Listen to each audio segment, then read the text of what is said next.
So you've been running growth experiments and people are using a version of your final offer. Whether they're paying or not, it's not expected at this point for everything to be going too smoothly.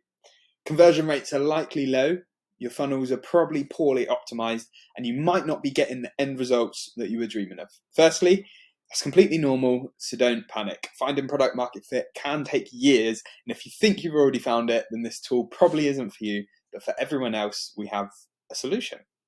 So we've created this space where you can test ideas, hold all your learnings, and make some positive changes to your business or product.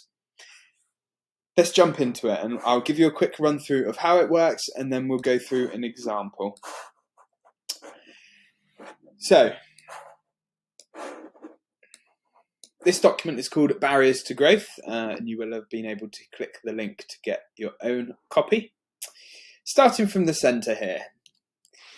These are simply, you can kind of take some of your ideas from your risky assumptions framework, which happened earlier in the program. So these are possible ideas of why your customer is not behaving in the way that you want them to behave. None of these ideas are proven. This is genuinely just a place for you to throw your ideas. So that in these boxes here, which are connected to, you could put a possible barrier. So you would put something like, my business lacks credibility. Now that is just an assumption. You don't know that to be the case unless you do know that to be the case, in which case we'll get onto that a little bit later. And then on these little sticky notes, you can put possible solutions to breaking down those barriers. So it's actually finding the barriers, which are the extremely hard part. It's proving that this is the issue that people have with it. And the actual solution side of it is much easier. So to increase credibility, you might improve your website with more transparency. So you might add, I don't know, a page on why you're good at what you do. So add website page to describe experience. You may improve your sales process so that the customer has more faith in you. So you'd essentially just put all your ideas in here. Any idea is good, and then we will get to the action section in a minute. So once you've filled up a few of these with possible barriers as to why the customer is not behaving how you want them to behave, let's now look at the tools we have over here, current available tools to actually get the data we need. So, an obvious one that we've already been through earlier in the program, customer interviews. A not so obvious one, competitor analysis. So let's take for that exact example, my business lacks credibility and therefore trust.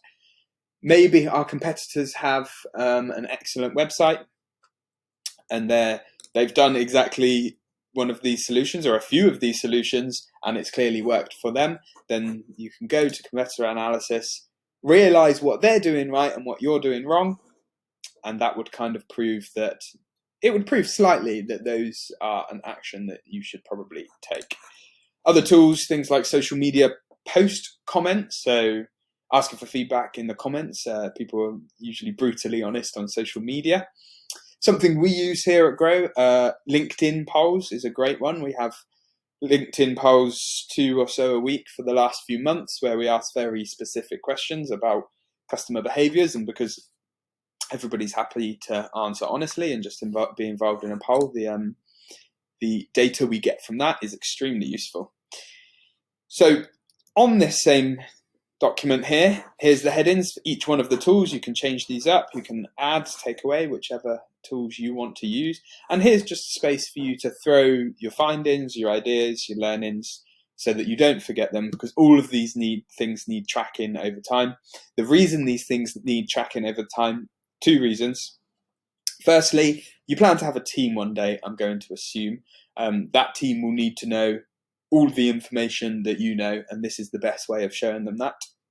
Another possibility is that you'd be looking for outside funding at some point in your business journey.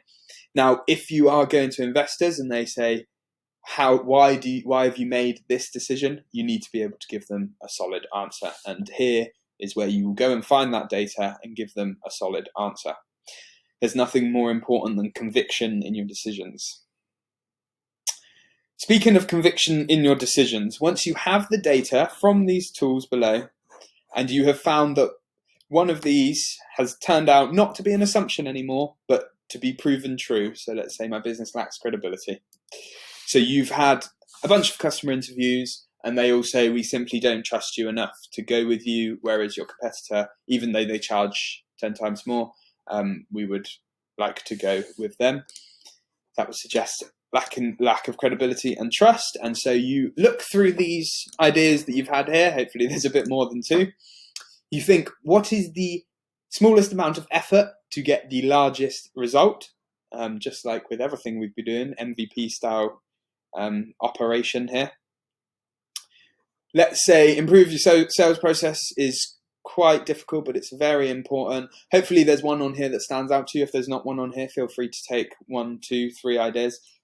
That's when we move them over to our priorities list. So this is where you get the actionable tasks that you need to undertake in the next few days and weeks to improve and reduce the barriers to customers purchasing. So just to recap, you think of all the ideas you can as to why a customer might not be purchasing. You can think of solutions to those potential ideas, but don't take action on them as of yet. What you do want to do is use these tools and whatever other tools you can think of to get real data and real answers from your perfect customer. With those real data and real answers, you'll be able to know which one you need to work on to fix. You can then choose whichever idea best suits your skill set, whichever has the highest leverage.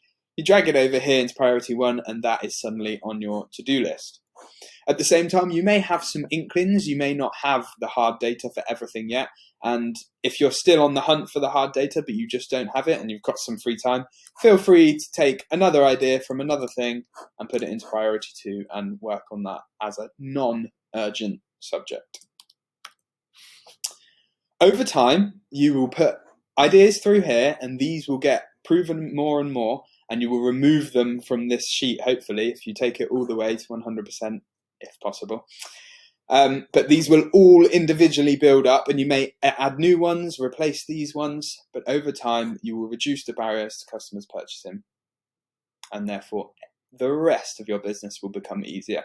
Your conversion rates will be higher, your marketing budget will be lower, your sales process will be easier, you'll get happier customers, you'll get more engagement, you'll get better reviews, you'll get better word of mouth referrals, which is extremely important because if your service or product isn't very good, they're not going to tell anybody about it, whereas if it is good, they're going to tell loads of people about it. So this is how we at Grow suggest you work through that process. Lovely stuff.